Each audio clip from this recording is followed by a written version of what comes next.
Em 3 de outubro de 1849, Joseph Walker, um jornalista que trabalhava para o jornal da cidade estadunidense de Baltimore, foi a uma taverna. Quando ele se aproximou do local, viu um homem deitado na sarjeta. Joseph chegou perto e tentou ajudá-lo. Ele estava usando roupas sujas, parecia estar debilitado e estava balbuciando alguma coisa. O jornalista perguntou qual era seu nome, e o homem respondeu: "Me chamo Edgar Allan Poe." Todas as coisas assustadoras e misteriosas, romances de investigação e ficção científica, vêm de Edgar Allan Poe. Ele inventou um gênero novinho em folha que inspirou milhares de escritores e diretores a criar histórias horripilantes e fascinantes.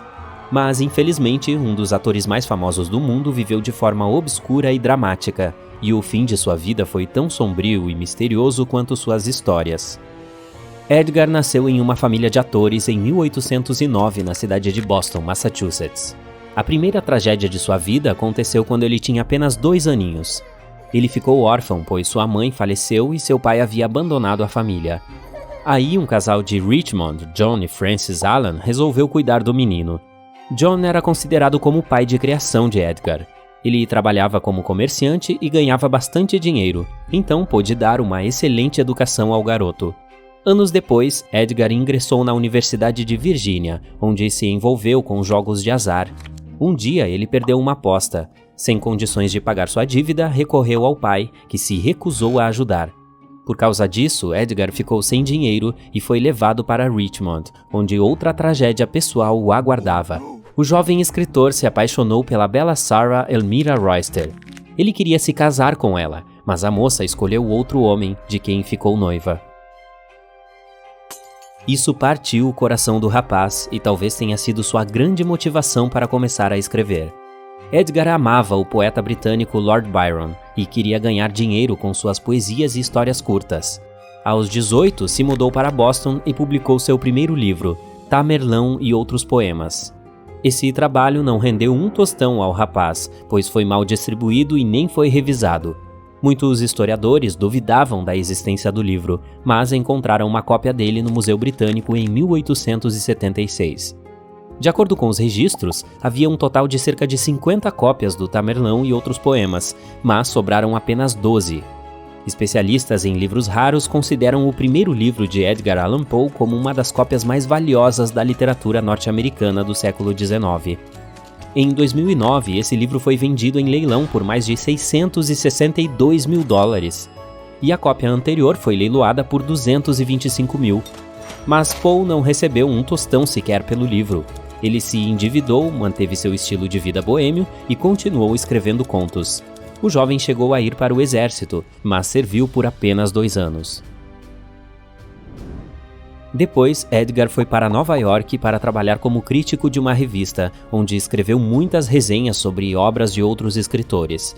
Ele acabou criando um estilo de críticas duras na literatura, mas também redigiu seus próprios poemas e em 1845 finalmente se deu bem quando escreveu seu famoso poema O Corvo.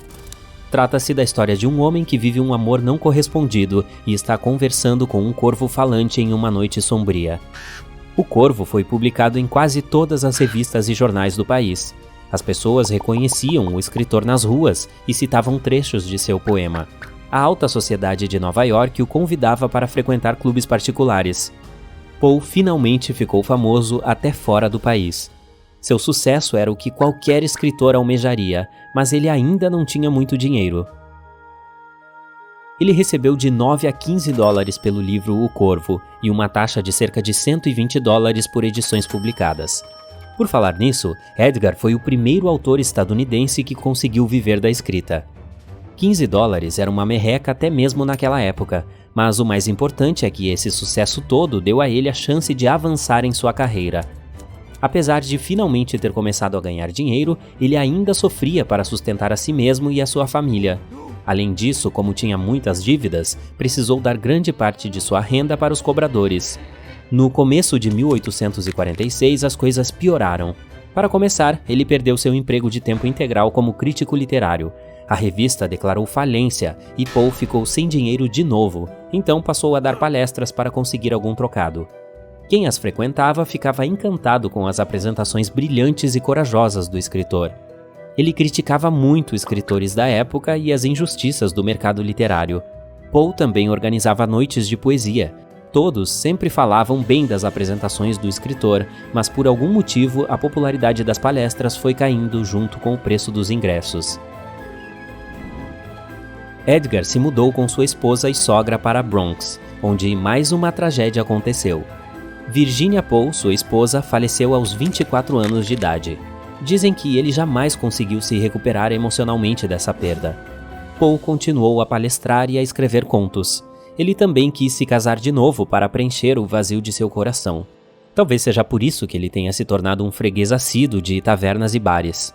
Em 27 de setembro de 1849, Poe embarcou em um navio a vapor em Richmond com destino a Filadélfia.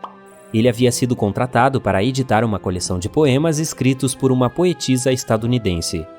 O que aconteceu nos 6 dias seguintes ainda é um mistério. Mas em 3 de outubro, o Dr. Joseph Snodgrass, que conhecia o escritor, recebeu uma carta de um jornalista de Baltimore, Joseph Walker. Ele relatava ter encontrado um homem vestido com roupas sujas jogado na sarjeta. O andarilho parecia estar triste e tinha dito que seu nome era Edgar Allan Poe.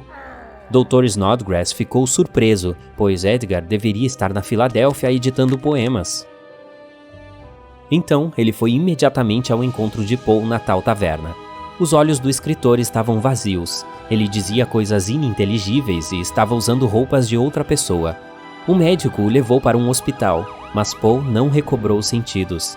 Ele continuava balbuciando alguma coisa incompreensível e não conseguia explicar o que havia acontecido. O Dr. John Moran foi a única pessoa que conseguiu se comunicar com o escritor nas últimas horas de sua vida. Em 7 de outubro de 1849, Edgar faleceu. O Dr. Moran não conseguiu fazer um diagnóstico preciso. Existe uma teoria de que o escritor havia contraído o vírus da raiva. No século XIX, essa doença era comum. Ela causa confusão e alucinações, mas há inconsistências nessa versão. Pessoas infectadas com raiva têm medo de água, e Poe não tinha problema algum com isso. Outra versão diz que Edgar foi atacado pelos irmãos de Sarah Royster Shelton, que não queriam que ela se casasse com o escritor. Ele pode ter sofrido um ferimento grave que danificou seu cérebro, mas por que ele foi encontrado usando roupas de outra pessoa? Edgar chamou por um tal de Reynolds várias vezes em sua última noite de vida, mas esse homem nunca foi identificado. Em 2006, cientistas analisaram o cabelo de Edgar e descobriram que ele tinha níveis elevados, mas não críticos, de arsênio. Essa substância causa problemas cardíacos e outras doenças, mas não foi o principal motivo da morte do escritor. A análise também mostrou que não muito antes daquele dia fatídico, o nível de mercúrio no corpo dele havia saltado para 264%. O mercúrio pode causar alucinações e confusão mental, o que explica o comportamento estranho do escritor. Esses metais pesados fizeram mal a ele, mas não foram o motivo de seu trágico fim. Uma das biografias de Poe alegava que alguém pode ter roubado o escritor perto da taverna onde ele fora encontrado. Mas ainda não é uma explicação definitiva. A passagem de Edgar Allan Poe desta para melhor foi tão cheia de mistério quanto seus contos. O mais triste é que, apesar de ter sido um dos criadores dos gêneros de investigação, ficção científica e terror, nunca ganhou o suficiente por seu brilhante trabalho.